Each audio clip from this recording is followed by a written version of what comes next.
انت لو ربنا افتكرك هتحل مشاكل كتيرة قوي، اهمها ان انا هعرف انام كويس. ما اصلك انت الامل الوحيد لجعفر انه يعرف كل القديم. ياه، ده انت شيطانه براس ست. السواد الطافح اللي جواكي هو اللي غرق الكل. نطيتي جعفر وضيعتي عمري ورجلي، حتى اخواتك واهلك كمان. انت خربتيها ولبستي الكل معاكي. انا ست وحشة، وحشة قوي، وحشة وشريرة.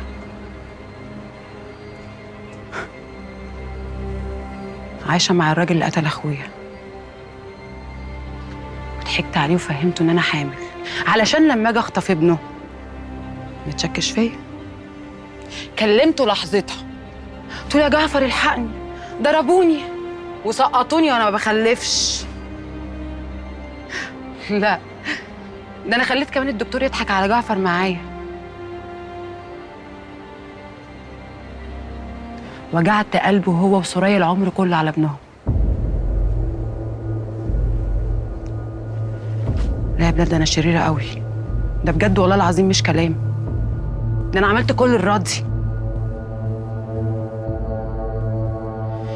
بس بيني وبينك كده لما قعدت فكرت فيها قلت لا، ما تتقفلش كده، تتقفل كبيره، قفله تليق بيا، اقتل وانت صاحب النصيب.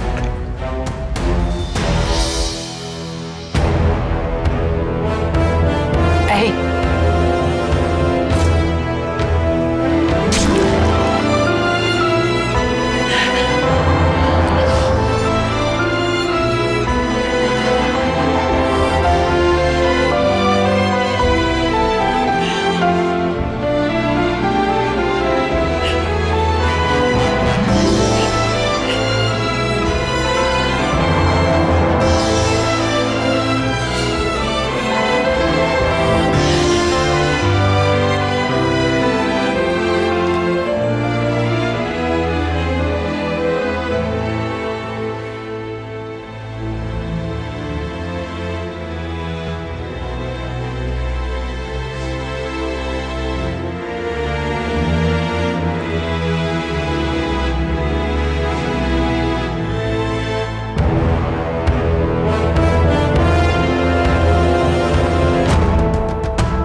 دي قتلته.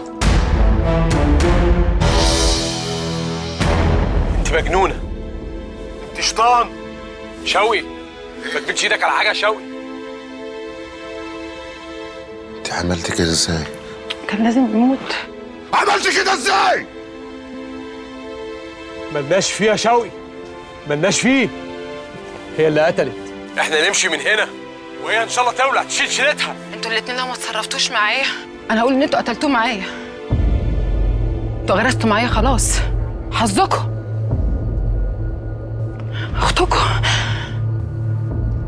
اختكم دلوقتي اختكم.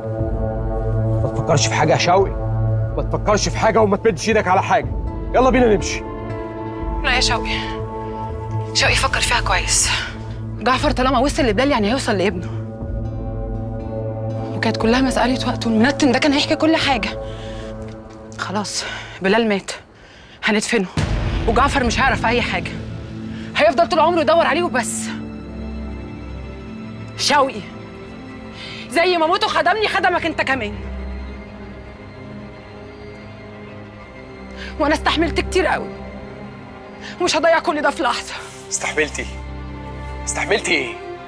انت هتحوري على نفسك. لا انا استحملت كتير قوي يا كارم، استحملت كتير. انا عشت مع اللي قتل اخويا يوسف. اخويا يوسف، ولا انت نسيت ان هو كان اقرب واحد ليا اكتر من كنت الجوز؟ استحملت اشوفكم كل يوم في الراحه والجايه، ولا قادره اسلم عليكم ولا ابص حتى في وشكم. استحملت الجوز ضراير اغبى من الغباء، ولا واحدة فيهم تستاهل إن هي تشيل اسم جعفر العمدة غيري أنا.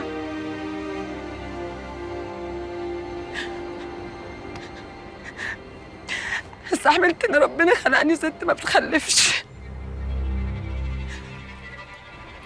استحملت كتير قوي، وجاي بعد ده كله تقولي استحملت ايه؟ ما تصدقهاش، ما تصدقهاش يا شوقي، دي شيطان شيطان. مش هتسيبوني.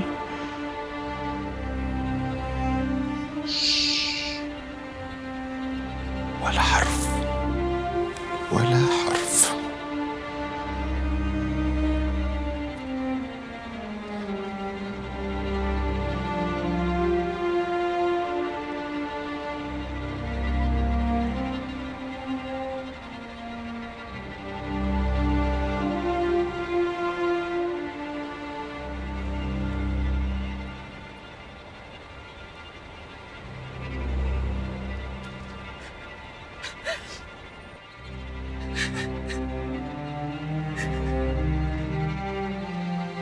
متجوز الست دي؟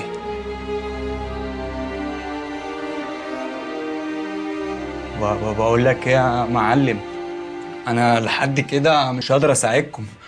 انتوا شايفين الحوار كبر ازاي؟ انا عباره عني اي حوار يا سيف. اسكت يا ابني، اسكت.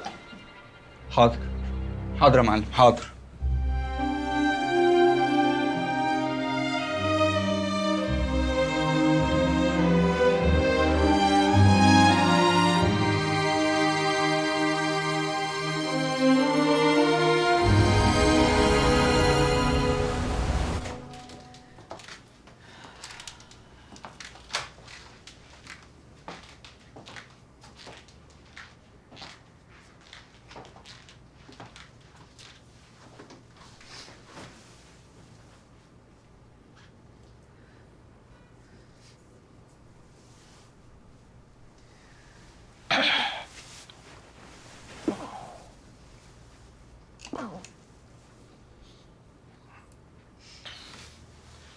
الحمد لله على السلامة. الله يسلمك. أنا عملت اللي كان لازم يتعمل من أول يوم. كسرت كلامي يا نجوى. طب وإيه اللي حصل؟ اللي حصل إني ندمت على كل لحظة طولتها عليهم في فراقهم عن بعض. اللي حصل إن قلبي اتقطع على سيف وهو في حضن أبوه. الواد ربنا عوضه يا مؤنس، والحمد لله الراجل طلع ابن حلال ومحترم. يعني انت كنت مخوفني ومخوف نفسك على الفاضي، ولا انا ولا انت اللي كنا بنتعذب، هما اللي كانوا بيتعذبوا يا عيني. ربنا يسامحك ويسامحني. الحمد لله، ربنا يكرمه. يا نجوى أنا لا ظالم ولا مفتري، ومنعي ليكي ما كانش عشان أسيب حد يتعذب. إحنا في زمن لازم نبعد عن المشاكل، وأنت أكتر واحدة عارفاني. أنا طول عمري أنا والمشاكل ما بنتفقش، لا بتحبني ولا بحبها. معلش، حصل خير. المهم إن أنا دلوقتي مرتاحة. المهم إني ريحت ضميري قدام ربنا.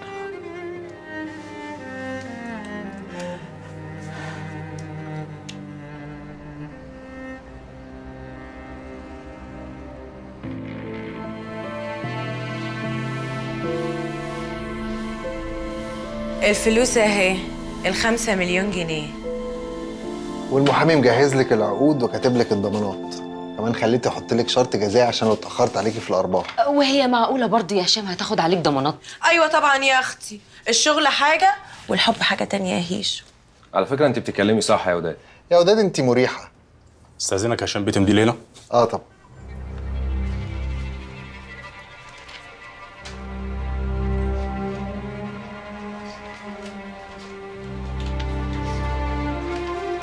استاذنك تمدي لي هنا يا وداد هانم. تسلم ايدك يا متر.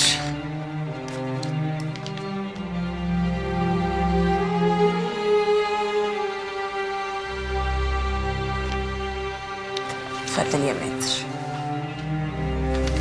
الف مبروك يا جماعه وربنا يجعلها شراكه خير. باذن الله.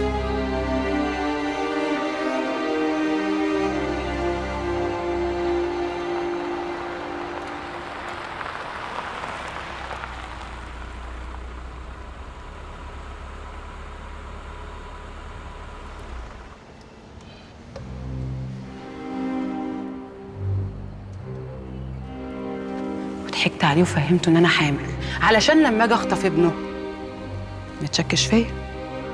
كلمته لحظتها، قلت له يا جعفر الحقني، ضربوني وسقطوني وانا ما بخلفش. ده انا خليت كمان الدكتور يضحك على جعفر معايا. وجعت قلبه هو وسوريا العمر كله على ابنهم. وجعت قلبه هو وسوريا العمر كله على ابنهم. مالك؟ ما طلبتش من ربنا اكتر من القعده دي. بص على يمين الاقي ابني قاعد جنبي. تعبتني وغلبتني يا جعفر يا صغير. بس مين عارف، كانت الدنيا فرقتنا عشان تنشفك طلعك راجل زي ما انا شايفك دلوقتي. كان لو كنت عشت معايا كان ده اللي هيبوظك. انت ايه مش ناوي تدلعني ولا ايه؟ انا كنت عامل حساب اني اغير العربيه. تغير العربيه؟ يبقى انا هشتري لك اغلى واحلى عربيات في العالم تبقى تحت رجليك. لو حبيت تمشي بطياره في الشارع ارخصها لك وامشيك بيها في الشارع. طياره مره واحده؟ انا بهزر معاك. سبحان الله، فعلا لو كنت كبرت معاك كان زماني عيل من تاني.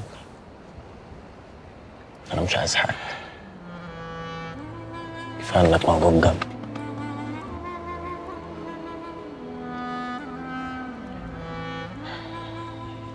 بقول لك ايه، هو انا امي سوريا؟ تخيل اول واحده تحضنك بعد فاطمه الله يرحمها وامك. كان قلبك حاسس يا سوريا، وانت كمان كان قلبك حاسس. لقيتك ارتحت معاها في الكلام. طب انت هتعمل ايه مع دلال؟ عملها من ربنا. وانت ممكن تسامحها؟ اللي بيسامح ربنا. ما احنا بشر. واللي دلال عملته مش شويه. طب انا هقول لك على حاجه بس ما تزعلش مني. مبقاش في حاجه تزعل. بصراحه كده الجواز من 4 ده فكره فاشله من الاول، وهي السبب في المشاكل دي كلها.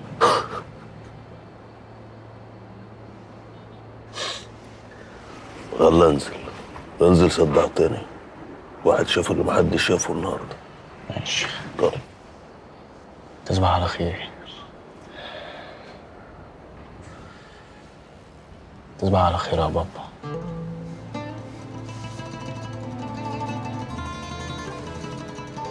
قول يابا كده. يابا. يابا صح. جعفر العمدة يقول يابا. بابا دي يقولها الواد صاحبك ابو البانة. طب تعالى ناخد سيلفي. سيلفك؟ تصور يعني؟ نتصور يا معلم. ماشي يا سيدي. طب باين ابوك يا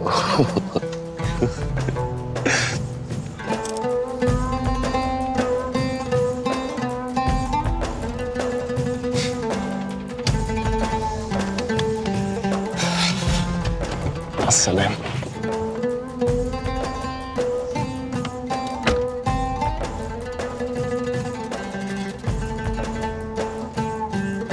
لا اله الا الله محمد رسول الله.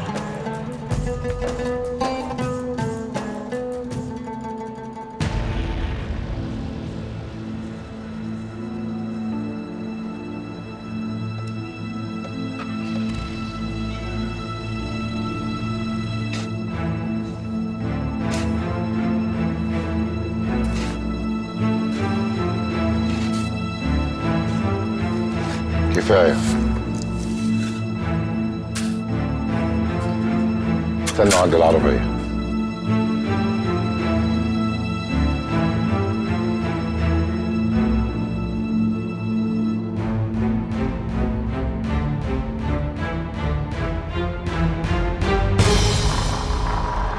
دماغك فيها يا دلال بعد ما خلصتي من الدليل الوحيد اللي كان ممكن يأذيكي. في هنا ما حدش فينا يكلم التاني خالص يا كارم. ايه اللي مخليك متاكده اني مش هحكي لجعفر؟ مش هيصدقك. المره دي بالذات هيصدق لما اقول له مراتك اللي كانت حامل اصلا ما بتخلفش، وساعتها اكيد هيكشف عليك عشان يطمن وهيصدق. يبقى ساعتها فتحت على نفسك باب مش هتعرف تقفله يا شوقي، عشان لما تقول لجعفر ان بلال مات يبقى انت موتت له امله الاخير ان يعرف ابنه فين ومين، وساعتها جعفر مش هيشوف حد. سألنا انا عليه، اصل جعفر غضبه عامل زي النار، والنار لما بتولع بتطول الكل يا شوقي. كل واحد يشوف دنيته بعيدة عن التاني. سامعني يا كارم؟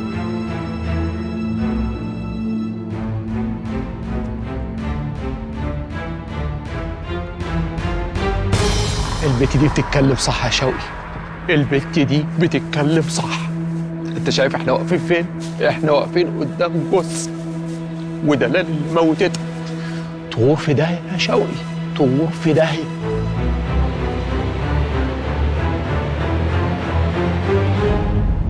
الواد اللي ضربوه هناك حصل له حاجة؟ لا سابوه مشي وكويس، ما تقلقش.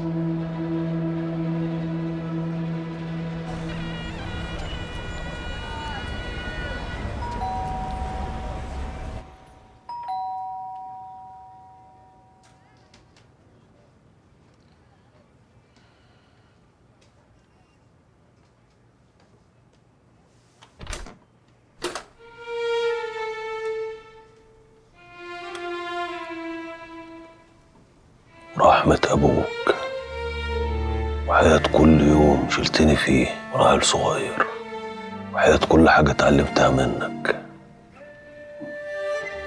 عايزك تسامحني. على ايه يا جعفر؟ مش مهم، مش مهم. أنا بحبك أوي يا أخويا، معرفش أعيش من غيرك. أنت ظهري وسندي وكبيري بعد أبوك الله يرحمه.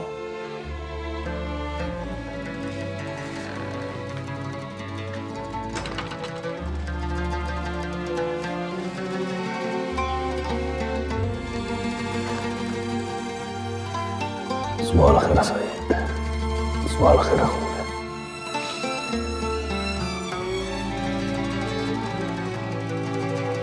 جعفر انا ما فهمتش حاجه، البستاني وقلت لي بحبك وبرضه ما فهمتش حاجه. بحبك يا سيد. ما فهمتش حاجه يا جعفر، فهمني. حب مش محتاج سبب يا سيد. احبك يا جعفر. بحبك يا سيد. احبك يا جعفر اخويا.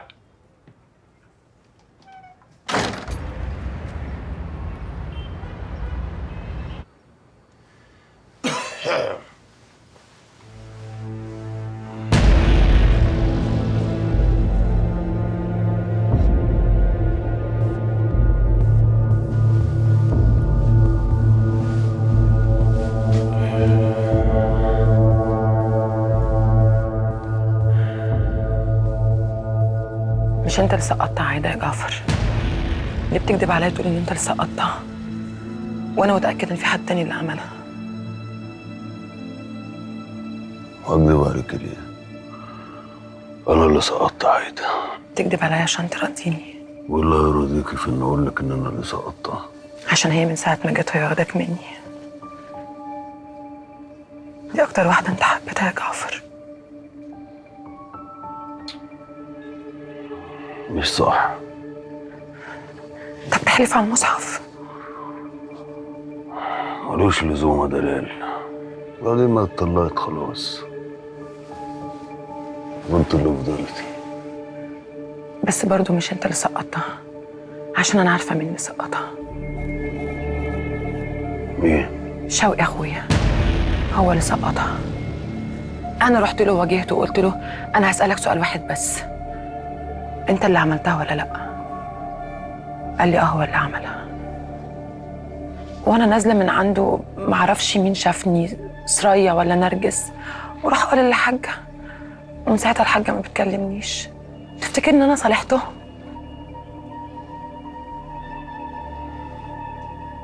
كده كده شوقي اخوك خلاص وتقرب. اقول لك على سر وما تجيبيش سيره لحد. وانا عمري طلعت سرك بره. انا لقيت بلال شامه وحطه في المزرعه عندي، بس ابن الكلب لا عايز يتكلم ولا عايز يقول لي مين اللي عمل كده، ولا حتى عايز يقول لي ابني عايش ولا ميت. استنى اما اطمن عليه، لا يكون مات الضرب اللي ضربته له عشان يعترف.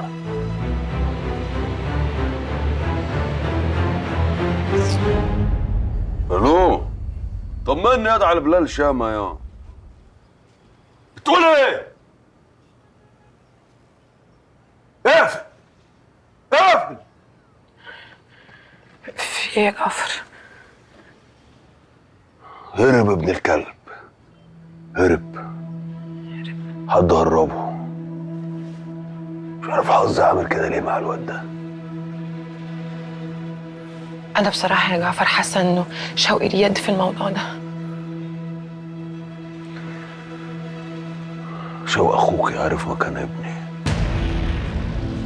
قال لي عشان اقول لك مكان ابنك لازم تطلق دلال. ده اللي كان مغيرني الفترة اللي فاتت دي كلها. دماغي بقت تودي وتجيب. وبعدين حصل حاجة غريبة أوي. آخر ما غلبت رحت السيدة زينب أصلي ركعتين استخارة، ورجعت نمت على وضوء. شفت خير والصلاة على النبي. أخوك يوسف جاي وشه منور، مش تشور شعره زي ما كان بيعمل. وقال لابنك يا جعفر اللي ملحقتش تشوفه يومين على بعض، ولا دلال حب عمرك وعشرة السنين. عايز ارد عليه لقيت لساني متحاش كأن حاجة معزمة عليا، وقعدت اعيط ودموعي كانت بتنزل في طبق صين ابيض. فجأة لقيت وشك ظهر في وسط الدموع بدر منور. فجأة لساني رجع اتكلم. قلت له دلال يا يوسف، دلال. راح اخوك حاضني بس ما كانش واخد باله من الطبق اللي في النص فاتدلق عليه بصورتك. عرفت ان ربنا بيقول لي ده الاغلى واهم. طب والنبي يا جعفر بلاش تعمل حاجه لشوقي وكريم. انت مش هتعمل لهم حاجه مش كده؟ ما وعدكيش.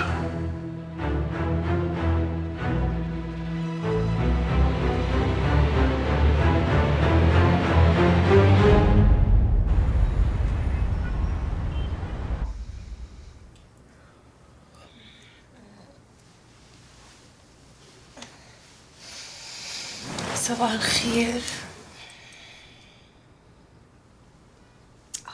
الليلة كانت حلوة صح؟ وايه جديد؟ نسيت اقول لك على حاجة صغيرة بس. دي آخر ليلة بينا. يا واد مبطل يسرك الخالص ده بقى. الله. يا سمر ما قالتلكيش؟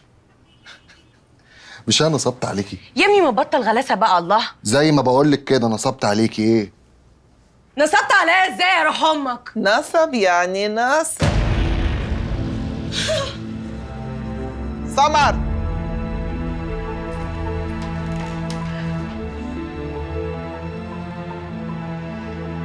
يلا يا متر، وزع لكل واحد نصيبه من فلوس ابني.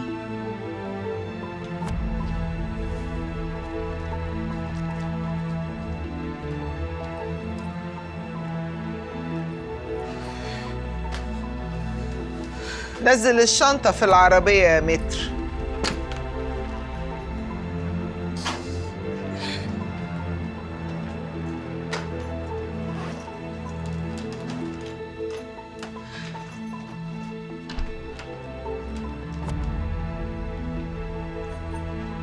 الفلوس اللي كانت ستراكي خلاص راحت، وأهلك اللي هم إحنا لفينا وادينا لك ظهرنا، والراجل اللي كان ساترك ومدلعك اللي انت سرقتي فلوسه مستحيل يرجع لك. والتاني رماكي في نصاص الليالي زي كلاب الشوارع. والتالت متأجر. والله أنا اللي مأجراه يا بت. ده اللي يدوس على طرف عيل من عيالي أكله بسناني، أمسك دماغه كده وأفرمه تحت جزمتي زي ما أنا فرمتك يا وداد. إيجار الشقة والمحل معاكي فلوسهم؟ أفتكرش. هتموتي لوحدك كده يا بنت فتوح.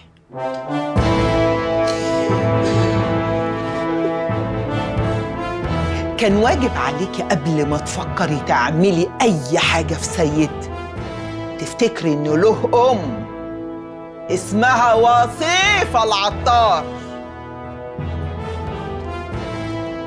فوق عليكي.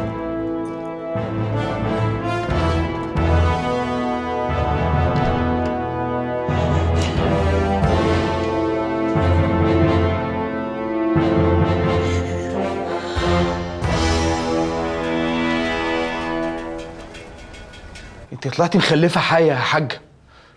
البت مسكت السكينه وضربتها في صدره من غير حتى ايديها ما ترعش. ما تبلغوا عنها ونخلص منها.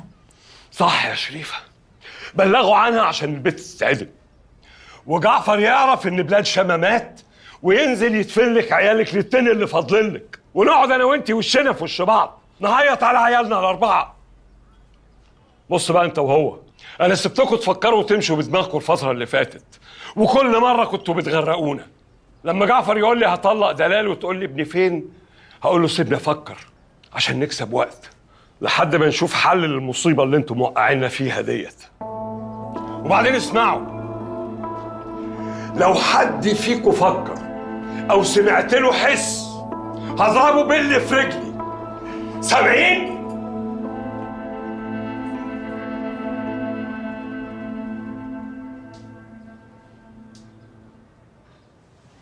ايه دول اليوم؟ فلوسك اللي كانت واخداهم منك وداد. جبتيهم ازاي؟ وانت مالك؟ ليك اكل ولا بحلاقه؟ انا مش عايز فلوس يابا، انا عايزها هيك.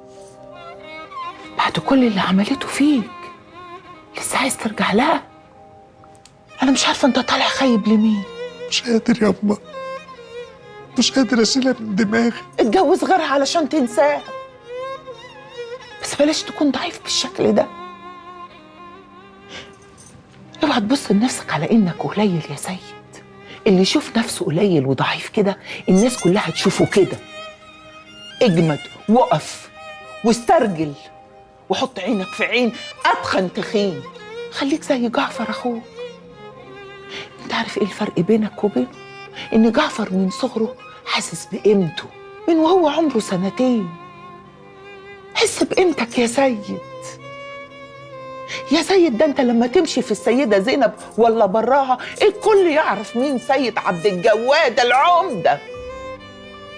اجمد يا سيد، ده انت بتحكم بالرجاله بشنبات وبيسمعوا كلامك وبينفذوه. قوم تعيط على بنت خاينه زي دي؟ قوم قوم اغسل وشك، مش عايز اشوف وشك كده تاني مره. قوم. حاضر يابا، حاضر.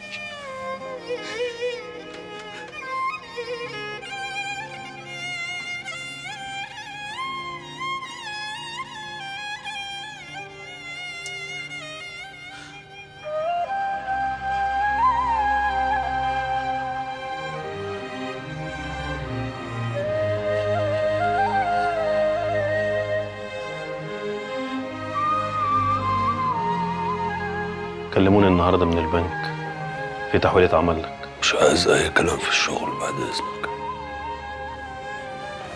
عايز رجعت لك فلوسك يا جعفر.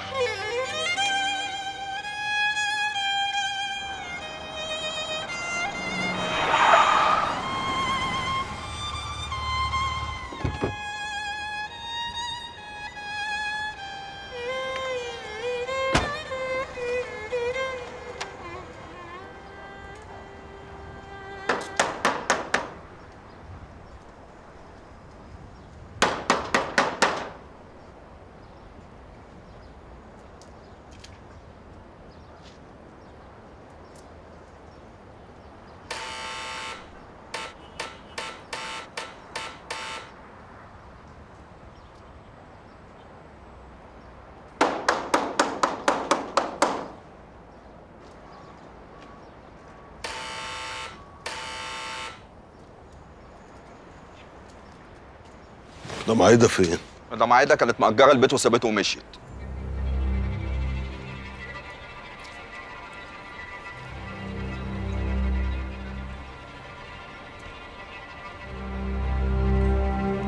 يا بلبل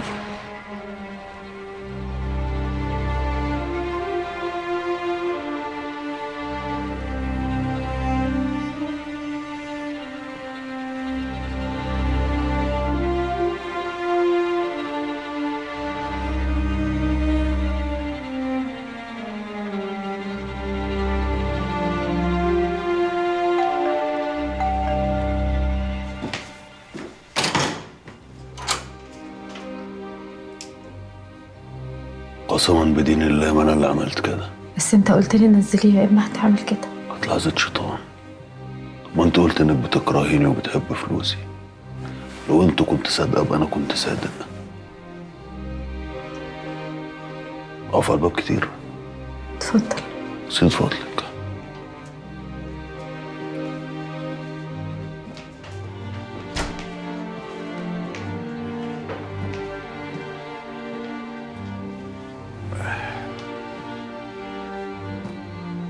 خبيتي عليها ليه موت ابوكي؟ عشان كنت لسه ما حبيتكش. انت جاي عشان تأذيني؟ سيبك من الكلام العبيط اللي قالته لك دلال. امي حكت لي كل حاجه. انا جاي عشان وحشتيني. ده انا ما كنتش اصدق كلام العيال الملزقين، يحب مره ما يحبش مرتين، كلام الاغاني.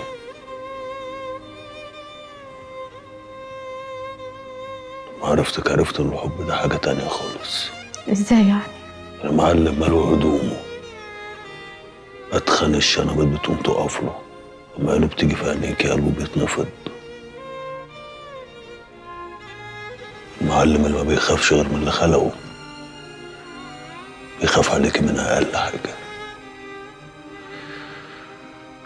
تعبت على ما لقيت ابني وربنا رضاني. انت لقيت ابنك؟ الحمد لله. عرفت ان اصعب حاجه في الدنيا واحد يعيش يدور على حد عزيز عليه. مش كده مش عايز اسيبك، مش عايز اعيش عمري كله ادور على اللي بحبه.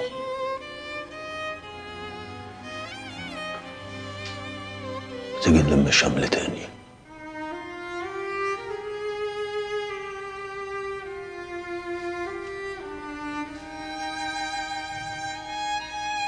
مش عارفه. سيبني افكر.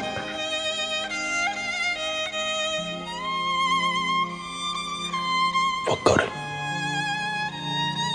وخليكي عارفه ان حضني هيفضل مفتوح لك.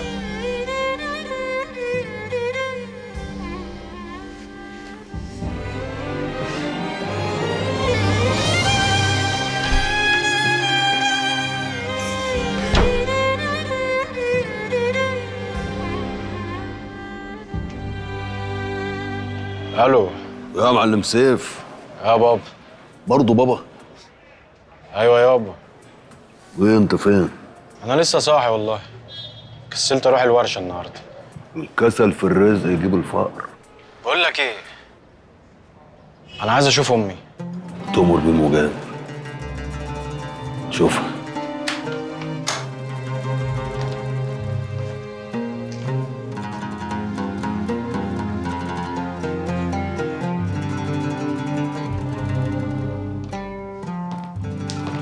ازيك يا ازيك يا حبيب قلب امك حبيبي.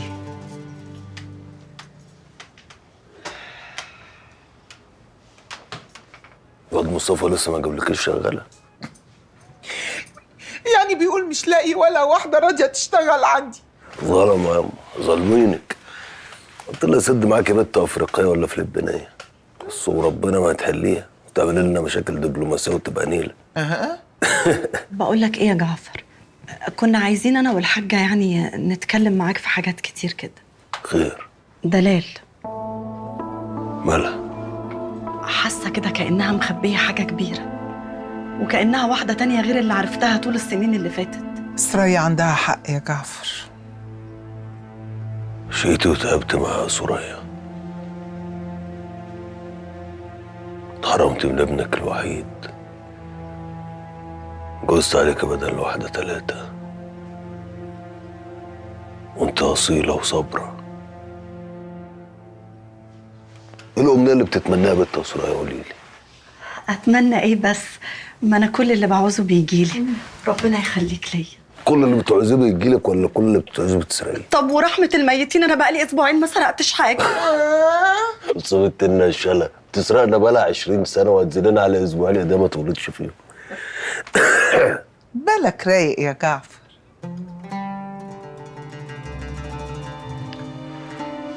بجد يا سوريا اكتر أمنية بتتمنيها ايه؟ ان ربنا يخليك ليا وتفضل دايما بخير انت والحاجة. طب يلا قومي روحي شقتك غيري هدومك. ليه يا اخويا؟ الجلابيه اللي انا لابساها دي مش عاجباك ولا ايه؟ والله العظيم اشقها كده هقلبها خيش. يا بنت قومي البسي لبس خروج اخدك انت امي نروح مشوار، وانت كمان يا امي غيري هدومك. يلا يا بنت يلا قومي. طبعا كتر خيرك قليلة الأدب.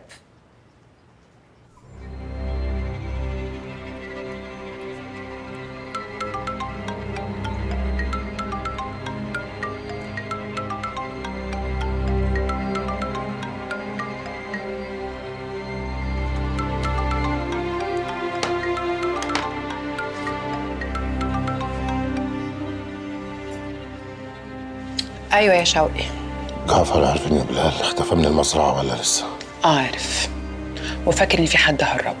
طيب اسمعي، انا فكرت في فكرة تريحنا من الحكاية دي كلها. اللي هي تسمي جعفر. لا يا شيخ، انا بعد اللي شفته منك خرجت ان كل المواضيع دي بالنسبة لك عادي. انا شفت امبارح التالت قتلة. خاف على نفسك بقى. سلام.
ايه ده يا جعفر؟ انت مش هتطنا وراك لحد هنا عشان تقابل صاحبك السخطه ده انا قلت هتغدينا بره.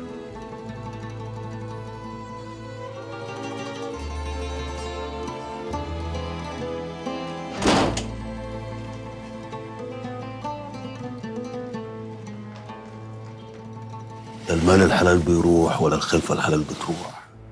انت كنت بتشوفي معايا ده سوريا ابننا عبد جواد جعفر عبد جواد. انت مسمينا عبد جواد؟ اسم ابويا. ما تضحكش عليا والنبي يا جعفر، انت ابني. عليا الطلاق ابنك يا سوريا. يا حبيبي يا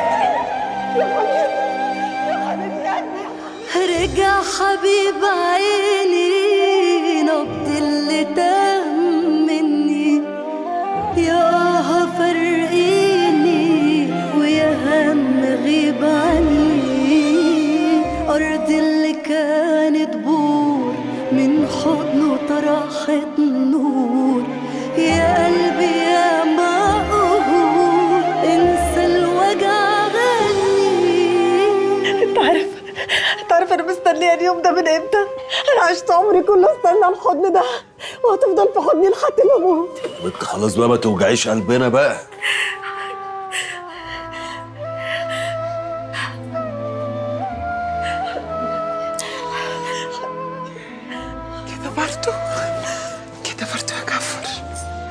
كده يا ابني، كده برضو تبقى عارف المدة دي كلها يا ابني وما تقولناش.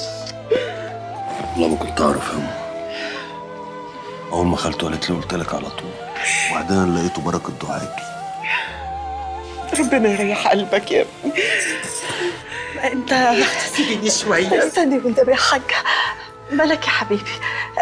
انت مش فرحان ان طلعت امك؟ لا لا طبعا، ازاي؟ والله انا اتشرفت بحضرتك يعني. حضرتك يا اخي ملعون ابو الدنيا اللي خليتك غريب عني كده يا ابني. لا يا حبيبي لا لا، بس انا راضيه الحمد لله. بكره هتاخد عليا وتتعود علينا وتحبني. انا طيبه والله واتحب حتى سنه. ما تصدقهاش. تعالى يا حبيبي في حضن جدتك حبيبتي. انت هتبقى صاحبي، ها؟ انت بتحب الكوره يا ولا؟ هتوديني ماتشات كوره، ها؟ يا حبيبي يا حبيبي، الحمد لله على سلامتك، الحمد لله على سلامتك يا ابني. بطلي عياط بقى يا بنت، ما تتخضش يا حبيبي، ما تتخضش. تعالى في حضن ابوك. روح لابوك يا ابني.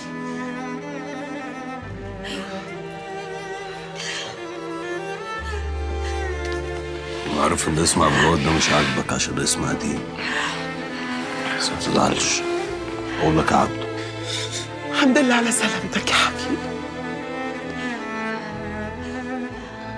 خلاص بقى، الواد جاي بنعيط والواد لقيناه بنعيط، احنا عيله وش غم ولا ايه؟ كؤبه يا اخويا، كؤبه.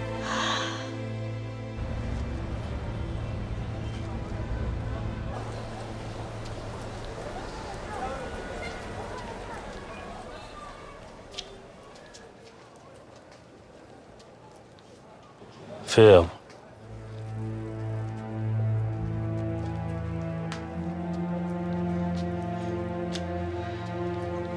ايه اللي جابك؟ رجعت تاني تقوى تقول لك اتنصب عليا وما اتنصبش عليا. واحنا مالنا يابا اذا كانت نصب عليها ولا ما اتنصبش عليها ولا راحت في 60 داهيه؟ كده برضه يا نعيم، ده انا وداد اختك.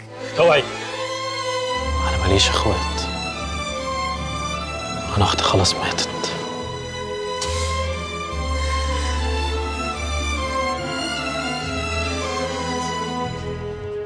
الزمك يابا.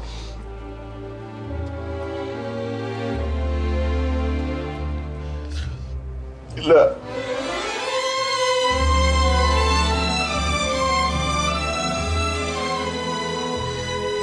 تمشي وما اشوفش وشك تاني. يلا عشان خاطري يا نعيم والنبي ما تعملش معايا. امشي عشان خاطري. يلا.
افتح يا سيد، افتح يا سيد، انا وداد حبيبتك يا سيد، افتح يا سيد. هتسيبني واقفة على الباب كده؟ افتح افتح يا سيد الباب، افتح طيب ونتكلم يا سيد. انا عرفت رجالة كتير بس ما فهمش حد زيك خلاص عرفت انك سيد الرجاله. افتح يا سيد، انا خلاص ما بقاش ليا حد غيرك. افتح يا سيد، ابوس رجلك. افتح. حس بقيمتك يا سيد. افتح يا سيد الباب. يا سيد ده انت لما تمشي في السيدة زينب ولا براها الكل يعرف مين سيد عبد الجواد العمدة. اجمد وقف واسترجل. ده انت بتحكم الرجالة بشنبات وبيسمعوا كلامك وبينفذوه. قوم تعيط على بنت خاينة زي دي؟ افتح.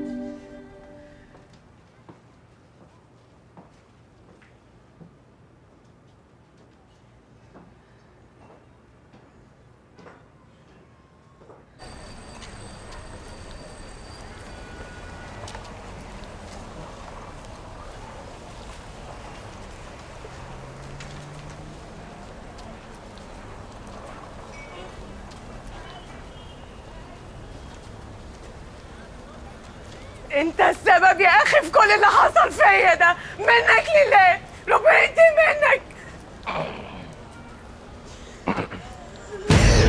هي مش ناقصه بلاوي، فاهمه؟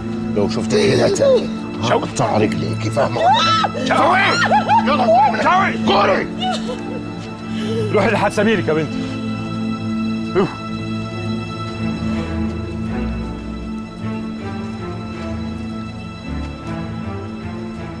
أنا مش فاهم ليه يا عيالي بتحبوا تبينوا رخصكم للناس.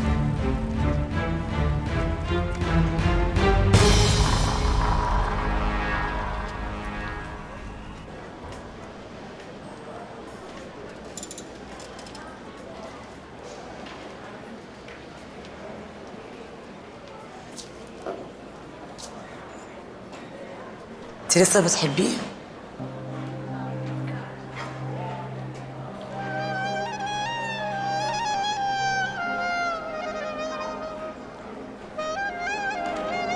ايوه. طب هتردي عليه وتقولي له ايه؟ هو المفروض عارف ان انا لسه بفكر. وهترجعي له فعلا يا عايده؟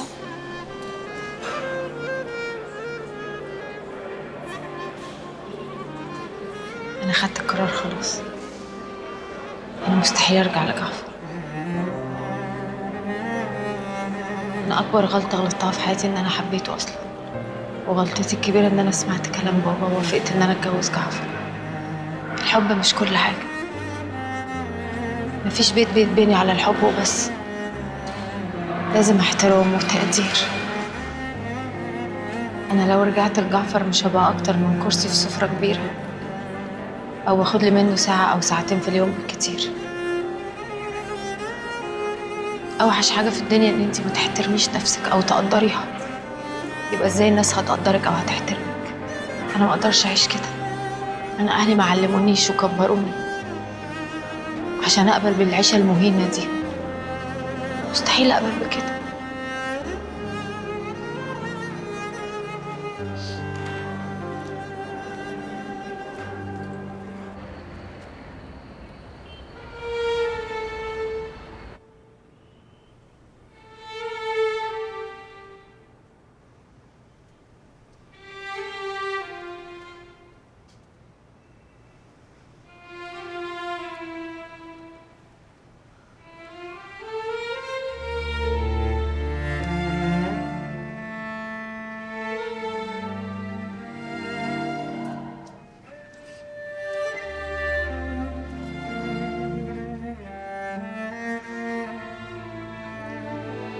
هو أنا مضايقاك قوي كده عشان كده بتكت مني؟ لا ازاي ما تقوليش كده. والله انا اسف، بس انا مش عارف ادي لحضرتك المشاعر اللي انت مستنياها مني بصراحه.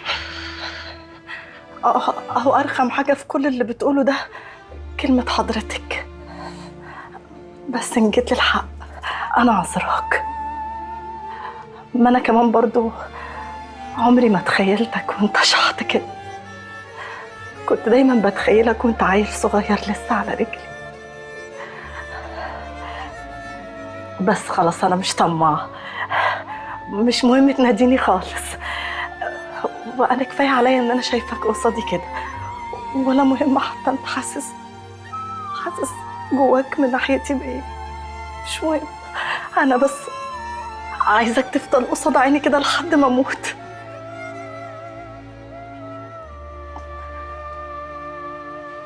لا انا كدابة بقى على فكرة. عاوزة كل حاجة، عاوزك تحبني، وكل ما تشوفني تيجي تترمي في حضني وتبوسني وتقول لي ياما. ما هم مش سنة ولا سنتين، دول 19 سنة يا عبد جواد.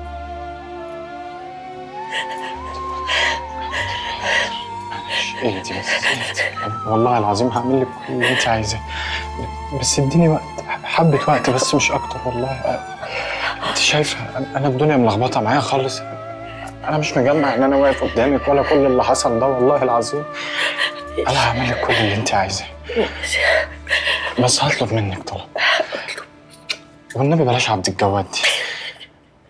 والله العظيم انا عبد الجواد دي بالنسبه لي عامله زي كلمه حضرتك كده بالنسبه لك. احسن برضو، انا اصلا يا ولا ما كنتش عايزه اسميك عبد جواد، ده ابوك وستك هم اللي صمموا، لكن انا كان نفسي اسميك على اسم جدي ابو امي.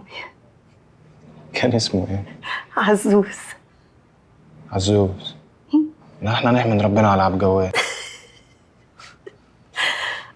دمك خفيف زي بالظبط.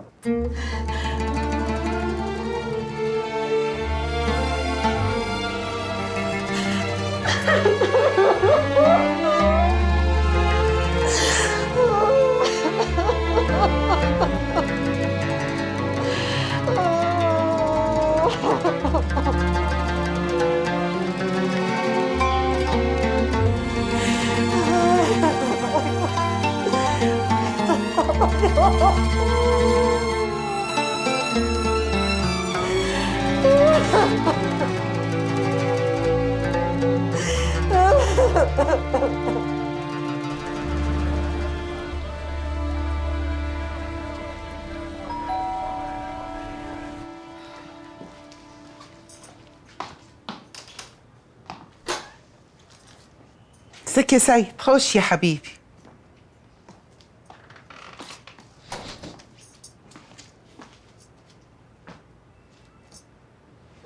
وداد جات لي النهارده يا أم.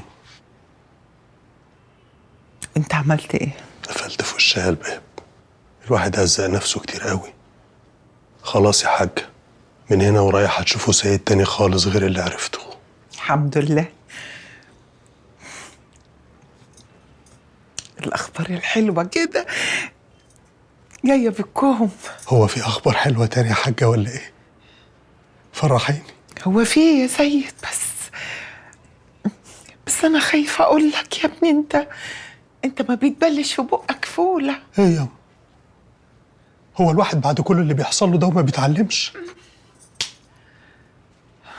تعدميني يا أم لو ما قلتليش. يوهو،